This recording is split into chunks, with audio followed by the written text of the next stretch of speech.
মাধ্যমিকের 2025 সালের লাস্ট মুহূর্তের সাজেশন ব্যাকরণে কিন্তু কোনো সাজেশন হয় না। তারপরেও কিন্তু আমি তোমাদের কিছু গুরুত্বপূর্ণ প্রশ্ন বলে দেবো, এগুলো তোমরা একবার হলেও দেখেছো। আজকে আমি আলোচনা করছি সমাস নিয়ে।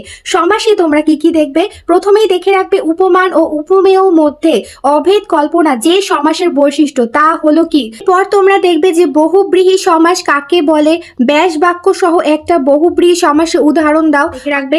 তারপরে একটা উদাহরণ দিতে পারে যে কীর্তিবাস রামায়ণ রচনা করেন, কীর্তিবাসের নিচে আন্ডারলাইন রয়েছে।